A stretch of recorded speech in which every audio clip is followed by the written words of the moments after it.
ഭാര്യയുടെ പ്രസവം എടുത്ത ചെറുപ്പക്കാരൻ വെട്ടിലായി. സംഭവം കോഴിക്കോടാണ്. പറയഞ്ചേരി സ്വദേശിയായ ഒരു യുവാവ്, 21 വയസ്സേ ഉള്ളൂ, കല്യാണം കഴിച്ചു. 20 വയസ്സുള്ള പെൺകുട്ടി. പ്രസവ സമയമായി. അത് ഹോസ്പിറ്റലിലൊക്കെ കൊണ്ടുപോയി കാണിച്ചു. സ്കാനിങ് ഒക്കെ നടത്തി. പെൺകുട്ടിയാണോ ആൺകുട്ടിയാണോ എന്നൊക്കെ കണ്ടു. രണ്ടുപേരും മെഡിക്കൽ വിദ്യാഭ്യാസമൊന്നും ഇല്ലെങ്കിലും പ്രസവം വീട്ടിലാക്കി. ഇവർ രണ്ടുപേരും അക്യുപഞ്ചർ പഠിച്ചിട്ടുണ്ട്. അതുകൊണ്ടൊക്കെ ഒരു ധൈര്യം. ഹോസ്പിറ്റലൊന്നും പോയില്ല. വീട്ടിൽ വെച്ച് അയാളുടെ ഭാര്യ 20 വയസ്സുള്ള പെൺകുട്ടി പ്രസവിച്ചു. പ്രസവത്തിന് നേഴ്സായിട്ട് ഭർത്താവ് തന്നെ കൂടെ നിന്നു.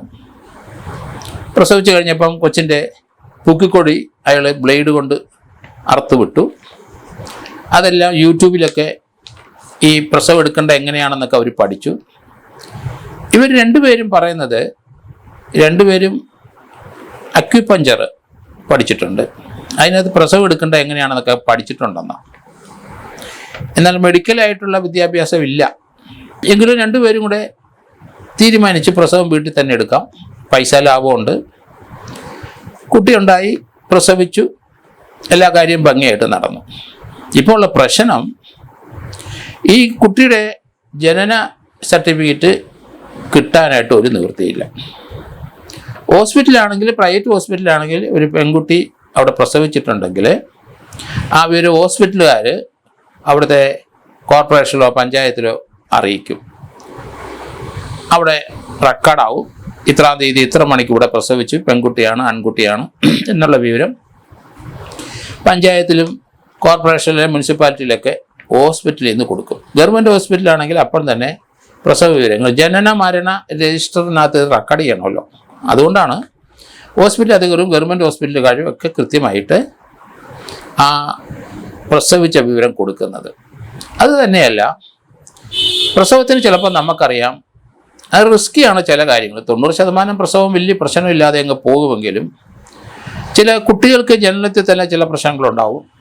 രണ്ടാമത്, പ്രസവം സ്വല്പം കോംപ്ലിക്കേഷനാണ്, ബ്ലീഡിങ് കൂടും, മെഡിക്കൽ അറ്റൻഷൻ വളരെ ആവശ്യമാണ്. അങ്ങനെയൊക്കെയുള്ള പ്രശ്നങ്ങളാണ് ഇതിൽ നിന്നുണ്ടാകുന്നത്. അതുകൊണ്ട് നോർമലായിട്ട് എല്ലാവരും ഹോസ്പിറ്റലിൽ പോകും. പണ്ടൊക്കെ വീട്ടിൽ ആണ് പ്രസവം നടത്തിക്കൊണ്ടിരുന്നത്.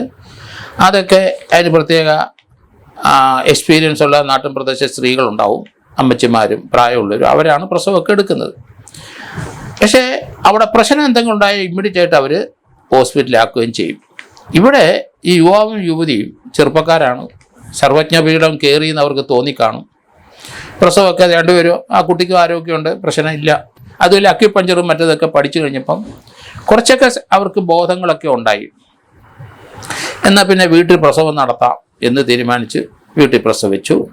ഇപ്പം ആ കുട്ടിയുടെ ജനന സർട്ടിഫിക്കറ്റാണ് പ്രശ്നം. അത് പഞ്ചായത്തിൽ അതിന് കണക്കില്ല, ഇൻറ്റിമേഷൻ ഇല്ല, വീട്ടിൽ പ്രസവിച്ചോ ഇല്ലയോ എന്ന് അറിയത്തില്ല, ആരും റിപ്പോർട്ട് ചെയ്തിട്ടില്ല. ഏതായാലും പഞ്ചായത്തിൽ അവർ ചെന്ന് കഴിഞ്ഞപ്പം അവിടെ നിന്ന് വിവരം അന്വേഷിക്കാൻ അവിടെ പോയി. അങ്ങനെ ഒരു പ്രസവം നടന്നതായിട്ട് അയൽവക്കംകാർക്ക് അറിയില്ല. പിന്നെ അവിടെ ആശാ വർക്കറുണ്ട്. അവർക്ക് ഒന്നെങ്കിൽ അവരുടെ അടുത്ത് പറയണം, അംഗനവാടിയിലുണ്ടാവും, അവരുടെ സഹായമൊക്കെ കിട്ടും പ്രസവത്തിൽ വീട്ടിൽ വെച്ച് നടക്കുന്നെങ്കിൽ. കഴിവുള്ളിടത്തോളം ആരോഗ്യവകുപ്പ് വീട്ടിലെ പ്രസവം അനുവദിക്കത്തില്ല. അതിൻ്റെ കാരണം അപകടം ഉണ്ടാവും, കൊച്ചിന് എന്തെങ്കിലും കാഷ്വാലിറ്റി ഉണ്ടാകാം, അമ്മയ്ക്കുണ്ടാകാം, ബ്ലീഡിങ് നിൽക്കാതെ വരാം. അതുകൊണ്ട് കഴിവുള്ളിടത്തോളം ഹോസ്പിറ്റലായി എല്ലാവരും പ്രസവിക്കുന്നത്. അങ്ങനെ ഒരു ചിട്ടയായി കേരളത്തിൽ. ഈ കുട്ടികളുടെ അറിവ് വെച്ചിട്ട്, ലിമിറ്റഡായ അറിവ് വെച്ചിട്ട് അവർ ഏതായാലും പ്രസവം വീട്ടിലാക്കി. പക്ഷെ ലീഗലായിട്ട് ചില പ്രശ്നങ്ങളുണ്ടായി. അതിന് ആ കടമ്പ കടക്കാൻ ഇപ്പം പറ്റുന്നില്ല. അവിടെയാണ് പ്രശ്നം. കാരണം ഇപ്പം പ്രസവം എല്ലാം കഴിഞ്ഞ് വീട്ടിൽ തന്നെയാണ്. അതിനുശേഷം ജനന സർട്ടിഫിക്കറ്റ് ചെന്നപ്പം അത് കൊടുക്കാനായിട്ട് ആ പഞ്ചായത്തുകാർ തയ്യാറായില്ല. കാരണം എവിടെയാണ് പ്രസവിച്ചതെന്നുള്ള ഡീറ്റെയിൽസ് അവർക്കില്ല. അത് വീട്ടിലാണെന്ന് പറഞ്ഞാൽ അവർ ലോക്കൽ എൻക്വയറി നടത്തിയപ്പം ആശാ വർക്കർമാർ അവിടുത്തെ അറിഞ്ഞിട്ടില്ല, അതുപോലെ അംഗനവാടിക്കാർ അറിഞ്ഞിട്ടില്ല, അയൽവക്കത്തുള്ള സ്ത്രീകൾ പോലും ഈ കുട്ടി അവിടെ പ്രസവിച്ച വിവരം അറിഞ്ഞുകൂടാ. ഇനി നമ്മൾ ചിന്തിക്കുന്നത് ഈ വെല്ലെടുത്ത് അടിച്ചുകൊണ്ട് തട്ടിക്കൊണ്ട് വന്ന കുട്ടിയാണോ? അങ്ങനെ ആകാമല്ലോ, പ്രസവിച്ച ഉടനെ തട്ടിക്കൊണ്ട് വരാമല്ലോ. ഹോസ്പിറ്റലിലെങ്ങും പോയി പ്രസവിച്ചിട്ടുമില്ല. സ്വയം അവർ പ്രസവം ആ കുട്ടി പ്രസവിച്ചെന്നും ഭർത്താവ് നേഴ്സ് ചെയ്തെന്ന് പറഞ്ഞാൽ ആരാണ് വിശ്വസിക്കുന്നത് ഇപ്പോഴത്തെ കാലത്ത്? അതുകൊണ്ട് വെട്ടിലായി ആ പെൺകുട്ടിയും ആൺകുട്ടിയും. എന്നാൽ പിന്നെ അവരൊരു 10-14 ദിവസം അവരൊരു ആയുർവേദ ഹോസ്പിറ്റലിൽ പോയി കിടന്നു. ഹോസ്പിറ്റലിൽ കിടന്ന ദിവസം മുതൽ പ്രസവിച്ച കുട്ടിയും ആ ഒരു പെൺകൊച്ചും ഒരു കുഞ്ഞു കുട്ടിയും അവിടെ വന്നു എന്നല്ലാതെ ആ ദിവസം മുതൽ അവർ 10-15 ദിവസം അവിടെ കിടന്ന് ട്രീറ്റ് ചെയ്താൽ തന്നെ പ്രസവിച്ചത് അവിടെ ആണെന്ന് എഴുതി കൊടുക്കില്ല. അത് പ്രശ്നമായി. ഹെൽത്ത് ഇൻസ്പെക്ടർ വന്നിട്ട് അവിടെ അന്വേഷിച്ച് പരിസരത്ത് അങ്ങനെ ഒരു സംഭവമേ അറിയത്തില്ല എന്ന് പറഞ്ഞ് അയാൾ റിപ്പോർട്ട് ചെയ്തു. ഇപ്പം വെട്ടിലായി എങ്ങനെയാണ് സർട്ടിഫിക്കറ്റ് കൊടുക്കുക? കാരണം അവിടുത്തെ പഞ്ചായത്ത് മെമ്പറുണ്ട്, മെമ്പർ അറിഞ്ഞില്ല പ്രസവിച്ച വിവരം. ഇങ്ങനെയുള്ള വിവരങ്ങളൊക്കെ അതിബുദ്ധി കാണിച്ചാൽ നടക്കില്ല. ഗവൺമെൻറ്റിന് അതിന് പ്രത്യേക സംവിധാനങ്ങളുണ്ട്. ഇവിടെ ഈ കുട്ടിക്ക് ഉണ്ടായ ഉടനെയുള്ള അതിനുള്ള വാക്സിനേഷൻ എടുത്തിട്ടില്ല, അതിൽ അവർ വിശ്വസിക്കുന്നില്ല. പിന്നെ അവിടെ ഹോസ്പിറ്റലിൽ പോയി കഴിഞ്ഞാൽ പെട്ടെന്ന് കുത്തിവെച്ച് പെട്ടെന്ന് പ്രസവിപ്പിച്ച് കളയും, അത് ശരീരത്തിന് ദൂഷ്യം ചെയ്യുന്നവർ പറയും. അതുകൊണ്ട് അതൊരു പ്രശ്നം. ആശുപത്രിയിൽ അഡ്മിറ്റ് ചെയ്ത് കഴിഞ്ഞാൽ പിന്നെ സിസേറിയൻ നടത്താം, അതിലിവർക്ക് താല്പര്യമില്ല. ഇങ്ങനെ പല കാര്യങ്ങളും ഇവിടെ ആലോചിച്ചിട്ടാണ് വീട്ടിൽ തന്നെ പ്രസവം നടത്താമെന്ന് പറഞ്ഞത്. വീട്ടിൽ പ്രസവം നടത്തിയപ്പോഴുള്ള പ്രശ്നങ്ങൾ അതിലും ഗുരുതരമായി. കാരണം ഹോസ്പിറ്റലാണെങ്കിൽ ഓട്ടോമാറ്റിക്കായിട്ട് അവിടെ ഇൻറ്റിമേഷൻ പോകും, നമുക്ക് ബർത്ത് സർട്ടിഫിക്കറ്റ് കിട്ടും, ഒരു പ്രശ്നവുമില്ല. ഇപ്പം ആകെ പ്രശ്നം ഗുരുതരമായി. അവർക്ക് സർട്ടിഫിക്കറ്റ് കൊടുക്കാൻ ആരും തയ്യാറാകുന്നില്ല. അത് ആരോഗ്യവകുപ്പ് റിപ്പോർട്ട് ചെയ്തു.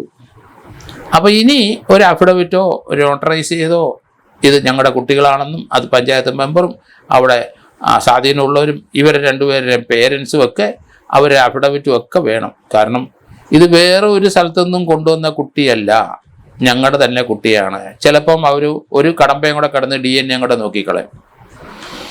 അപ്പം അതിബുദ്ധി കാണിച്ചിട്ട് ഒരു മണ്ടത്തരത്തിൽ ചെന്ന് ചാടിയതിൻ്റെ ചരിത്രം. എന്തിനാണ് ഇപ്പോൾ നമുക്ക് ഈ റിസ്ക് എടുക്കുന്നത്?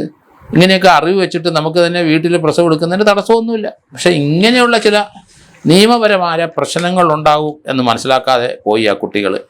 20 വയസ്സും 21 വയസ്സേ ഉള്ളൂ. അല്പസ്വല്പം നോളജ് അക്യുപഞ്ചറിന് കിട്ടിയിട്ടുമുണ്ട്.